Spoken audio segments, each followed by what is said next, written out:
काशी नरेश का पुत्र युवराज वीरश्रेष्ठ। बचपन से ही उसके स्वभाव में एक अजीब सी क्रूरता थी। कोई नौकर या सैनिक उसकी बात न माने तो वह तुरंत उन्हें पकड़वाकर सजा दिलवा देता। धीरे धीरे पूरी काशी में बस एक ही नाम का डर फैल गया, वीरश्रेष्ठ। वह युवराज जिसकी एक नजर किसी की जिंदगी बदल सकती थी। लेकिन समय बीतता गया और जब वह 20 वर्ष का हुआ, उसकी निर्दयता और बढ़ गई। किसान, व्यापारी, साधु, किसी को भी बेवजह दंडित कर देना उसके लिए खेल बन चुका था। राजा, उसके पिता धवलसेन, चिंतित थे। वह जानते थे कि भय और क्रूरता राज्य को कभी एक नहीं कर सकती, और तभी उन्होंने अपने गुरु आचार्य वरद मुनि को बुलाया। आचार्य ने कहा, जिसने अन्याय सहा नहीं, वह न्याय समझ भी नहीं सकता। और इस बात ने एक नई राह बना दी। अगले ही दिन युवराज को आदेश मिला, एक दिन के लिए गुप्त रूप से साधारण नागरिक बनकर राजधानी में घूमो। युवराज हंस पड़ा। उसे लगा यह बस एक मनोरंजन है।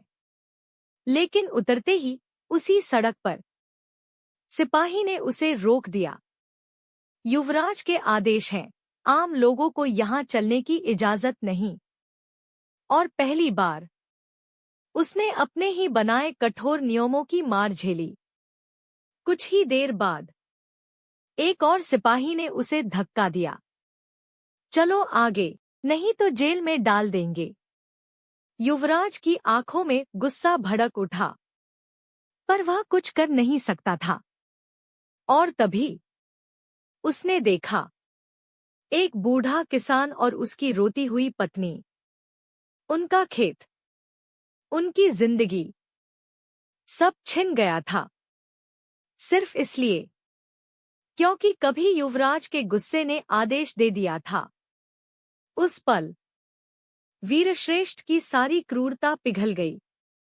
उसका अहंकार टूट चुका था।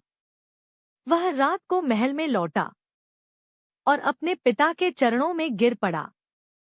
पिताश्री, मुझे सिखाइए, राज करना क्या होता है, क्योंकि आज मैंने जाना कि डर नहीं, न्याय ही असली शक्ति है।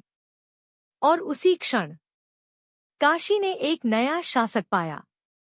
एक ऐसा शासक जो पहले क्रूर था, लेकिन जिसने अपने भीतर के अंधकार पर विजय पाई। इतिहास ने उसे याद रखा। वीरश्रेष्ठ, वह राजा जिसने खुद को जीतकर राज्य जीता।